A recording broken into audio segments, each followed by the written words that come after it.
안녕하세요. 오늘부터는 기질과 성격에 대한 이야기를 통해 자녀와 그리고 부모님 본인에 대한 이해를 높이고자 합니다. 첫 번째 편으로 오늘은 위험회피 기질은 낮고 자극추구 기질은 높은 아이들에 대해서 설명드리도록 하겠습니다. 당신의 자녀가 에너지가 넘쳐나서 놀아줘도 끝이 없는 아이인가요? 밖에 나가 놀기만 하면 저 멀리 혼자 뛰어가 버려서 쫓아가 잡아야 하는 아이인가요? 호기심이 너무 많아서 일단 해보고 싶은 건 뭐든 다 해봐야 하고 만약 못하게 하면 생떼를 쓰며 부모님을 힘들게 하진 않나요? 하지만 매사에 자신감이 있어 못할 거 뻔한데도 무턱대고 덤비기도 하죠. 그러고 잘 안되면 짜증도 내고 화도 내고 던지기도 할 겁니다. 반대로 뭐가 이리 낙관적인지 매사에 흥분되어 있을 겁니다. 또한 놀이터에 나가 쉽게 친구들과 친해지고 때로는 위험한 행동을 해서 다치는 경우도 있을 겁니다. 수많은 예가 있지만 위 내용에 공감하신다면 당신의 자녀는 위험회피 기질은 낮고 자극추구 기질은 높은 아이라고 보시면 되겠습니다. 기질은 단편적으로 한 개만 가지고 논할 수는 없습니다.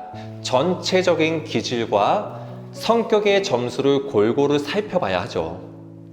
먼저 위험회피 기질이 무엇인지 말씀드리겠습니다. 위험회피란 사람은 누구나 위험하거나 혐오스러운 자극을 접하면 행동이 억제되고 위축되는 유전적인 경향성을 지니고 있습니다. 즉, 처벌이나 위험이 예상될 때 이를 회피하기 위해 행동이 억제되며 이전에 하던 행동을 중단하는 성향을 보이죠. 그래서 이 기질의 척도 점수에 따라 양상이 다르게 나타납니다. 이 척도가 높은 아이는 흔히 느린 아이, 내향적인 아이라고 부르게 되죠. 반대로 위험회피 기질이 낮은 아이는 처음 말씀드린 아이들처럼 외향적으로 비춰지기도 합니다. 위험회피 점수가 낮은 아이들의 특징은 걱정이 없고 이완되어 있어 활동량이 크고 목소리가 크고 침착하고 낙관적인 경향을 보입니다. 이들은 대부분의 사회적 상황에서 사교적이고 대담하며 자신감이 있는 것으로 보입니다. 이들의 장점은 불확실성에 직면했을 때 자신이 있고 낙관적이어서 큰 고통 없이 정력적인 노력을 기울일 수 있다는 것입니다. 단점은 무모한 낙관주의로 인해 위험에 둔감하다는 것이죠. 그렇다 보니 저질러 놓고 후회하는 거죠. 어른들 중에 위험회피 낮고 자극추구 높으신 분들은 사업도 겁 없이 팍팍 시작하기도 합니다. 새로운 도전에 겁이 없는 편이죠. 하지만 계획적이지 못하다 보니 시간이 지나 후회를 하기도 합니다. 그 다음은 자극추구에 대해서 이야기를 해보도록 할게요. 자극추구란 사람은 새로운 자극이나 잠재적인 보상 단서에 접하면 이러한 자극에 끌리면서 행동이 활성화되는 유전적인 경향성을 지니고 있습니다. 즉, 사람은 흥분과 보상을 추구하는 탐색 활동을 하며 처벌과 단조로움을 적극적으로 회피하는 성향을 보입니다. 이 척도가 높은 아이는 성미가 급하고 쉽게 흥분하며 탐색적이고 호기심이 많습니다. 또한 충동적이고 열정적이지만 쉽게 지루해하고 자유분방한 사람으로 보이기도 하죠. 이들은 자극적인 모험을 추구하며 낯선 장소나 상황을 탐색하는 데서 흥분을 느끼죠. 구조화된 단조로운 작업을 지루해하고 견디기 힘들어해서 한 곳에 오래 머물러 있으려 하지 않고 변화를 계속 주려고 하죠. 종종 즉흥적인 인상에 따라 충동적으로 행동하고 감정 변화가 많습니다.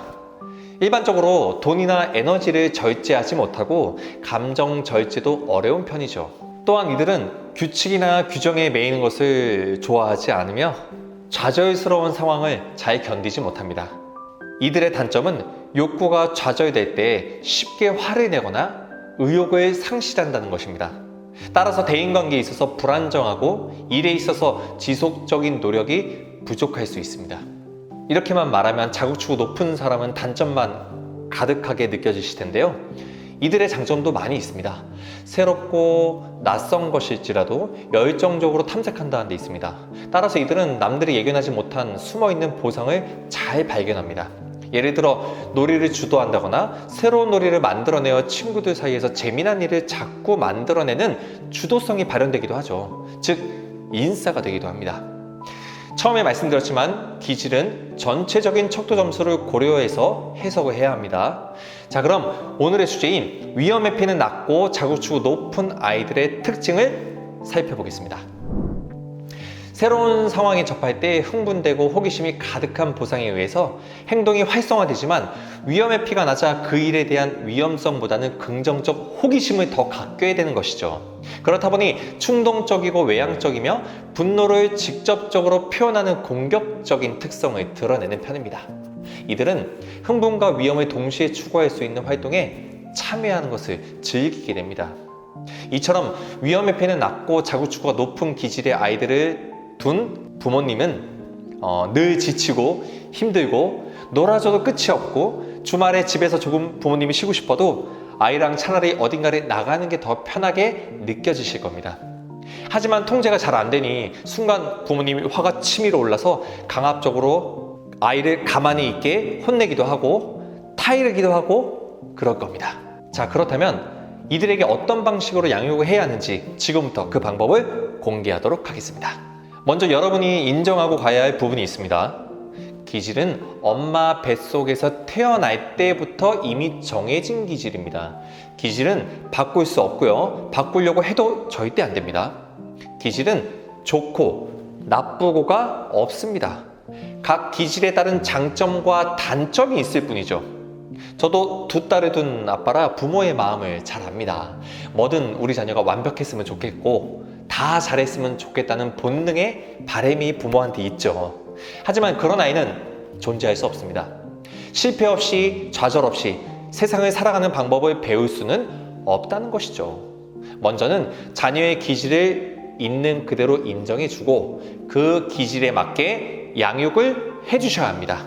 오늘의 주제인 위험회피 낮고 자구축이 높은 아이들은 쉽게 말해 300km로 달리는 페라리 자동차로 태어났다고 생각을 해주셔야 됩니다. 300km로 만들어진 자동차를 강남 한복판에 차도 많고 밀리는데 거기다 두면 답답해하고 미치는 겁니다. 그렇다면 이 자동차의 장점인 빠른 엔진은 결국 써보지도 못하고 스스로 50km 미만으로만 달리는 자동차라고 생각하게 되는 거죠. 서커스 용도로 사용하기 위해서 길들여진 코끼리에 대해서 알고 계신가요? 이 코끼리는 태어날 때부터 발 한쪽에 쇠사슬을 묶어 나무 기둥에 매달아 둡니다. 당연히 코끼리는 어리기 때문에 그 쇠사슬을 끊을 수가 없겠죠. 하지만 성인이 된 다 커버린 코끼리가 되어서도 본인 스스로 그 힘을 통해서 쇠사슬을 끊을 수 있지만 시도조차 하려고 하지 않습니다. 왜일까요? 어릴 때 이미 나는 안 돼라고 각인되었기 때문입니다. 자신의 힘으로 쇠사슬을 끊을 수 있지만 어릴 적 한계를 느낀 코끼리는 자신의 힘을 발휘하지 못하고 그 자리에서 머물러 있게 되는 것이죠. 즉 300km로 달리도록 만들어진 자동차는 독일 아우토반 고속도로를 마음껏 달리게 해줘야 합니다. 독일 아우토반 거리를 아시죠? 300km 이상 달려도 무한대로 달려도 상관없는 규칙이 있는 도로입니다. 충분하게 달리며 자신의 기질을 충분하게 충족한 사람은 나중에 강남 한복판에 차가 막혀도 여유있게 앉아서 기다릴 수 있는 아이가 됩니다. 하지만 늘 아이가 산만해 보인다는 이유로 억지로 앉아서 공부시키고 못 움직이게 하고 집중력 향상시킨다고 정적인 활동만 계속해서 자극을 주면 아이는 결국 더 폭발적으로 흥분하고 주의 집중력은 오히려 더 낮아지게 됩니다. 후천적 ADHD의 경우 이러한 양육을 통해서 생기는 경우가 대부분입니다. 이렇게 말하면 속으로 이런 생각을 하실 겁니다. 너가 키워봐라. 통제를 안 할 수가 있나? 네, 맞습니다. 그래서 이런 어린아이들일수록 자기 규제 안에서 놀게 해줘야 합니다.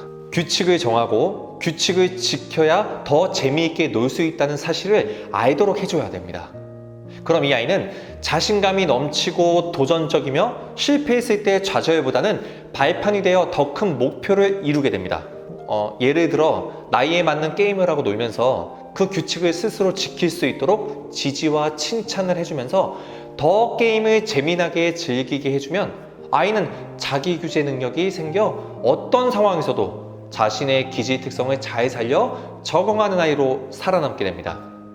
조심해야 될 부분은 규제 없는 무질서한 놀이를 무조건 제공해서는 안 됩니다. 저는 참고로 키즈 카페를 별로 좋게 보지는 않는 스타일인데요. 저희 딸아이도 키즈 카페를 무척 좋아하죠. 하지만 저는 어떤 키즈 카페를 가냐면 별 도구 없고 또 시설이 단순한 곳을 가는 편입니다. 이곳은 아이를 덜 흥분시켜 꼭 제가 대신 함께 놀아줘야 되지만 이게 아이들한테는 더 좋습니다. 신기하고 흥분되는 자극이 넘쳐나는 키즈 카페에서 아이들은 도파민 과다 노출이 되고 흥분하게 되죠. 이것은 오히려 충분하게 놀았다라는 생각이 들지 않고 아이의 흥분만 더 자극을 주는 것이지 만족을 주지 않습니다. 물론 이런 곳은 아이 스스로 부모를 버려둔 채 혼자 놀기에 부모님은 편하시겠지만 아이의 집중력에는 저하되는 시간표를 제공하는 것과 같을 뿐입니다. 그리고 많이들 오해하시는 부분이 이런 기질의 아이들은 무조건 몸을 많이 써서 지치게 해줘야 한다고 생각하시는데요. 가만히 앉아서 정신적 에너지를 많이 쓰는 놀이를 해도 아이들은 충분한 만족을 합니다. 즉 키즈 카페는요, 아이들이 스스로 집중하는 시스템이 아니고 화려한 도구와 장난감이 오히려 내 자녀를 사로잡아 버리는 그런 상황이 되는 겁니다. 즉 아이 스스로 집중하고 스스로 도파민을 적절하게 만들어내어 스스로 조절할 수 있도록 해줘야 되는데 오히려 많은 자극들이 아이를 흥분하게 해서 오히려 자기 규제가 없어지게 되는 거죠. 저희 인앤플레이 수업은 바로 이런 부분을 살려서 아이 스스로 생각하고 사고하고 문제를 파악해서 행동하는 것에 포커스를 맞추고 있습니다. 화려한 장난감? 아닙니다. 아이들은 엄마 아빠와 호흡하며 같이 공감하고 소통할 때 가장 에너지 소모와 만족도가 높은 겁니다. 즉 결론을 내자면 위험의 낮고 자극 추구가 높은 에너지가 높은 아이들은요, 자기 규제 안에서 스스로 집중하며 충분히 놀 수 있는 안전한 공간을 제안해 줘야 됩니다. 만들어 주셔야 됩니다. 네, 오늘은 자극추구 높고 위험의 낮은 기질의 아이들에 대해서 이야기를 나눠봤습니다. 마음 같아선 부모의 기질적 특성에 따라 개입하는 방법 등등 여러 가지 다 말씀드리고 싶지만 시간적 제한이 있다 보니 짧게 말씀드렸습니다. 다시 한번 말씀드리지만 아이의 기질을 바꾸려 하시면 안 됩니다. 인정해 주시고 장점을 크게 봐주세요. 너무나도 사랑해서 단점이 크게 보이는 것은 이해합니다. 부모가 생각하는 대로 아이들은 반드시 자라나게 됩니다. 부모가 믿는 대로 아이는 성장하게 됩니다. 산만해 보이고 정신없어 보여도 이 아이가 미래 전 세계를 이끌어갈 리더가 반드시 될 겁니다. 여러분 그거 아세요? 에디슨의 기질도 이와 같은 기질의 아이였다는 사실을 참고하시기 바랍니다. 다음 시간에는 다른 기질의 특성도 주기적으로 업로드하도록 하겠습니다. 감사합니다.